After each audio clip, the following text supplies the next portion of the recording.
ըստ էության մարդու իրավունքների եվրոպական կոնվենցիան։ Մենք ունենք պետություններ, որոնք ունեն պարտավորություններ անձանց նկատմամբ իրենց քաղաքացիների։ Ունեն պոզիտիվ պարտավորություններ եւ նեգատիվ պարտավորություններ, ինչ որ մի բան անելու կամ չանելու։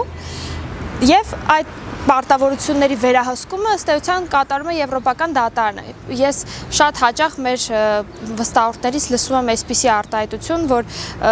ինձ սխալ են դատել, դատարանի որոշման հետ համաձայն չեմ, դրա համար եկեք դիմենք եվրոպական դատարան։ Եվրոպական դատարանը այդպիսի կառույց չի։ Ոչ եվրոպական դատարանը չի ստուգում դատարանը արդյոք կատարել է ճիշտ որոշում։ Եվրոպական դատարանը ստուգում է արդյոք պահպանվել են կոնվենցիայի կանոնները։ Եվ ըստ էության յուրաքանչյուր կոնվենցիա ուղղակի թուղթ է, եթե չունի վերահսկողական մարմին, եւ եվրոպական դատարանը հենց այդ վերահսկողական մարմինն է։ Ըստ էության իշխանության սահմաններն դա մարդու իրավունքներն են։ Եվ ինչպես ծագեց եվրոպական պետությունների մոտ մարդու իրավունքների եվրոպական կոնվենցիայի ստեղծման միտքը, եղել է դա երկրորդ համաշխարհայինից հետո, երբ եվրոպական պետությունները հասկացել են, որ իրանց իշխանությունները ըստ էության ինչ-որ սահմաններ պետք է ունենան, որպեսզի երրորդ այսպիսի դեպք այլևս չլինի։ Եվ որոշել են ինչ-որ կոնսենսուսի կան եւ ստեղծեն կոնվենցիան մարդու իրավունքների եվրոպական կոնվենցիան ըստ էության, որին հիմա անդամ պետություն է նաեւ Հայաստանի Հանրապետությունը, եւ կան հոդվածներ, որոնք միջև այսօր անփոփոխ են, այսինքն այդքան ուժեղ կոնվենցիա են ստեղծել, որ միջև այսօր փոփոխություններ չի եղել։ Ինչ է ըստ էության մարդու իրավունքների եվրոպական կոնվենցիան։ Ըստ էության եվրոպական դատարան կարող են դիմել յուրաքանչյուր ֆիզիկական եւ իրավաբանական անձինք, ովքեր անդամ պետության քաղաքացիներ կամ իրավաբանական անձինք են, ինչպես է դիմման process-ը լինում։ Եվրոպական դատարան դիմելուց առաջ պետք է անձը սպառի յուրաքանչյուր ներպետական միջոցներ, այսինքն դիմի ատյաններ, որն ըստ էության իր գործի հետ առնչվում է եւ հենց սպառեց այդ միջոցները 4 ամիս ժամկետ ունի, որպեսզի դիմում ներկայացնի եվրոպական դատարան, այնուհետեւ այն մակագրվում է քարտուղարությանը եւ իրենք նայում են դիմում համապատասխանում է 47-րդ հոդվածի պահանջներին, թե ոչ։ Դա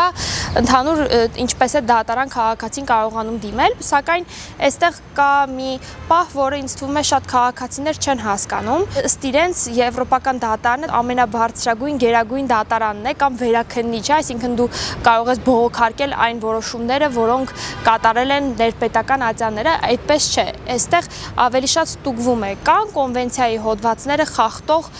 գործողություններ, որը կատարել է պետությունը, ոչ միայն գործողություններ, այլ նաև անգործություններ, որը կատարել է պետությունը։ Եվ եթե այն արկա է, եվրոպական դատարանը վարույթ է ընդունում գործը, սկսվում է քննությունը եւ այնուհետեւ կամ նախադեպային կամ ուղղակի սովորական որոշում է դատարանը հրապարակում, կա հատուկ ձևաթուղթ, որը եվրոպական դատարանը տրամադրում է, դուք այնտեղ կարող եք լրացնել ըստ ձեզ գործի էության հետ կապված, այսինքն ինչ մարդու իրավունքների որ հոդվածն է ըստ ձեզ խախտվել, դուք այնտեղ ամեն ինչ լրացնում եք, այնուհետև ուղարկում եք եվրոպական դատարան, այնտեղ քարտուղարությունը ստանում է գործը, թեև նայում է, դուք չեք խախտել արդյոք 4 ամսվա սկզբունքը, բոլոր ներպետական միջոցներն են արդյոք սպառված, թե ոչ, օրինակ շատ դեպքեր ունենք, որ ուղղակի դիմումը վերադարձվել է կամ չի ընդունվել վարույթ, քանի որ ներպետական միջոցներից մի քանիսը չէին սպառվել դեռևս, իսկ անձը տենց միանգամից ուղարկել է, բայց կային դեպքեր, որ օրինակ անձը կարող է դիմել եվրոպական դատարան, նաև ինչ որ միջոց, որը ըստ իրեն լրացուցիչ միջոց է, ցանկանա սպառի եւ եվրոպական դատարանը նույնպես ընդունի գործավարույթ, քանի որ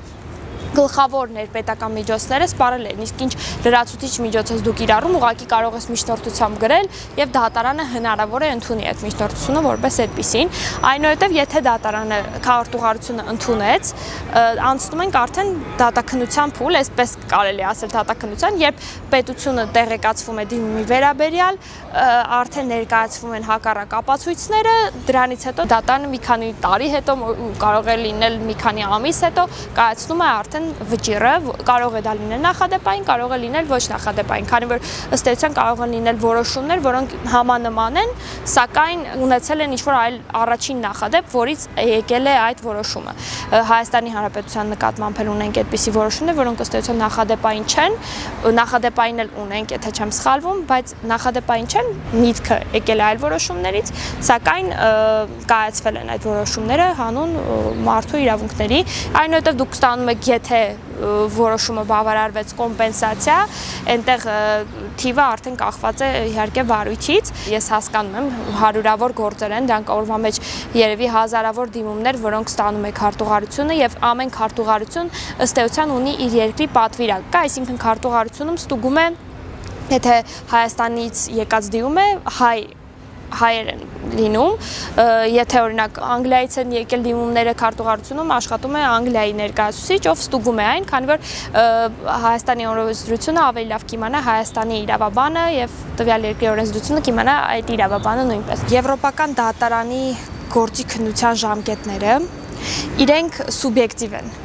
քանի որ դատարանը ոչ միայն Հայաստանի Հանրապետության, այլև յուրաքանչյուր Եվրոպայի այդ կոնվենցիայի անդամ պետություններից ստանում են տարբեր դիմումներ, կարող է տևել մինչև 10 տարի, բայց կային արագացված դատավարություններ, իրենք շատ արագացված չեն, կարող է էլի մի քանի տարի ձգի, բայց համեմատած ավելի արագացված է, այնքանով է արագացված, որ եթե անձի կյանքի դրա հետ միասին կապված յուրաքանչյուր հարցի, օրինակ աշխատանքային հարցեր կարող են լինել, որոնք եթե արդեն թոշակին է մոտենում անձը, բայց ինքը աշխատանքային վեճ է ունեցել, որը ըստ էության պետության այնտեղ պոզիտիվ կամ նեգատիվ պարտավորությունների հետ է կապված եղել, դատարանը այդպիսի գործեր նույնպես ընդունում է վարույթ մի փոքր ավելի արագ եւ այդտեղ միջնորդություն կարելի է ներկայացնել զուտ արագացված դատավարության եւ դատարանն է որոշում ինքը արագացված կկիրառի թե չէ, բայց արագության վերաբերյալ այո, Եվրոպական դատարանը ոչ այդքան շուտ է որոշումները կայացնում, եղել են դեպքեր, օրինակ ինձ մոտ, որ անձն արդեն մահացել է եւ արդեն իր իրավահաջորդն է իր դիմելուց հետո կոմպենսացիան ստացել։ Եվրոպական դատարանը սակայն ըստիս ամենակարևոր դատարաններից է այն առումով, որ պահպանում է մարդու իրավունքները։ Մեզ թվում է, որ մենք չենք առնչվում մարդու իրավունքներին այդքան շատ, սակայն մարդու իրավունքները ամեն տեղ են, երբ որ դուք աշխատանքի եք ընդունվում, երբ որ դուք ժառանգություն եք ստանում, երբ որ դուք գնում եք ինչ-որ գույք, երբ որ դուք մեղավոր եք ճանաչվում ինչ-որ դատարանում, ինչ-որ քրեական վարույթի շրջանակներում կամ քաղաքացիականով ինչ-որ հայց է ձեր դեմ ներկայացվում։ Այսինքն մենք անընդհատ առնչվում ենք մարդու իրավունքների հետ, այդտեղ ամենակարևորը, որ պետությունը իր պարտավորությունները ճիշտ կատարի, եւ դա է վերահսկում Եվրոպական դատարանը, բայց շատ հետաքրքիրն այն է, որ երբ որ ասում ենք մարդու իրավունքներ, սպանության գործերն են պատկերացնում կամ խտրականության գործերն են պատկերացնում, սակայն ոչ, կարող է լինել սովորական գույքային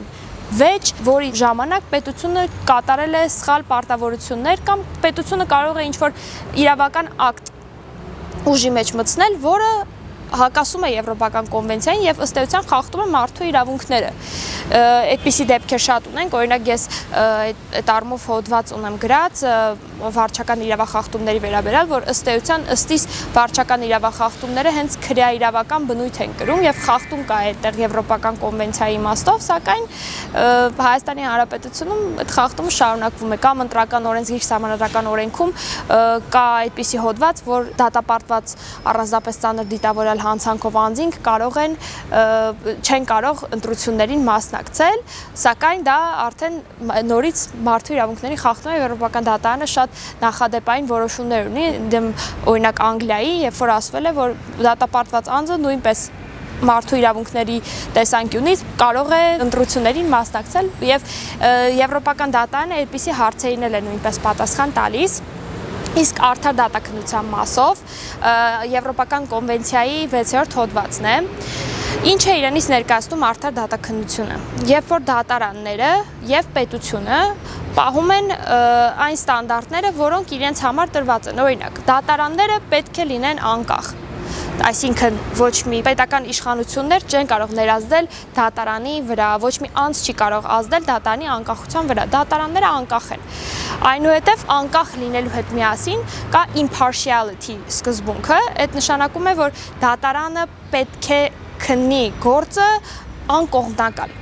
չպետք է լինեն կողմեր, որի նկատմամբ հարում է դատարանը, քանի որ այդ դեպքում խախտվում է մարդու իրավունքները։ Այստեղ կա նաև equality of arms սկզբունքը, երբ անձինք պետք է ունենան հավասար պայմաններ, որպեսզի ներկայացնեն իրենց ապացույցները կամ կարողանան ներկայացնել իրենց գործը, ինչ որ մեկը չպետք է զրկված լինի այդ պայմաններից։ Կա նաև անմեղության կանխավարկածի սկզբունքը, որը պետք է դատարանները չխախտեն, եւ եթե խախտեցին, դա նույնպես մարդու իրավունքների խախտում է, որը Եվրոպական դատարանը խիստ դատապարտում է եւ կան շատ որոշումներ ընդդեմ Հայաստանի Հանրապետության, նաև ձեզ ասեմ, որ Հայաստանի Հանրապետությունը ֆորմալ առումով որոշումները այդպես շատ չի կատարում, երբ որ մենք նայում էինք այն ժամանակ այդ գրաֆային, որտեղ երևում էր, որ պետություններն են ամենակիչը կատարում, Հայաստանի Հանրապետությունը այդ պետությունների շարքում էր։ Կա նաև անմեղության կանխավարկածի հետ միասին reasonable timing սկզբունքը, ինչ է նշանակում reasonable timing, որ դատարանները չպետք է ձգձգեն գործերը, ըստ էության դա մարդու իրավունքների խախտում է, օրինակ մենք ունենք նախադեպ, որտեղ ասվում է, որ եթե անձի կալանքը արդեն նման է պատժի, ըստ էության արդեն այդ կալանքը պետք է վերացվի, այսինքն դատարանները պետք է քննեն գործը այնպիսի արագությամբ, որպեսզի չխախտվի մարդու իրավունքները։ Եվ նաև պաշտպանության իրավունքը քրեական վարույթներով դա ամենակարևորն է, որ յուրաքանչյուր անձ պետք է ունենա իրավական պաշտպանության իրավունք։ Եթե անձը չունի փաստաբան կամ իրավական ներկայացուցիչ, դատարանը պարտավոր է եւ պետությունը պարտավոր է տրամադրել իրավական ներկայացություն անձի համար։ Մենք չենք մտածում մեր իրավունքների վերաբերյալ, մինչև գալիս է օրը, երբ մենք կանգնած ենք դատարանի առջև որպես քաղաքացի, որպես տուժող, որպես վկա, որպես մեղադրյալ կամ ուղղակի որպես դիմում ներկայացրած անձ եւ ցանկանում ենք, որպեսզի մեր իրավունքները պաշտպանված լինեն եւ դա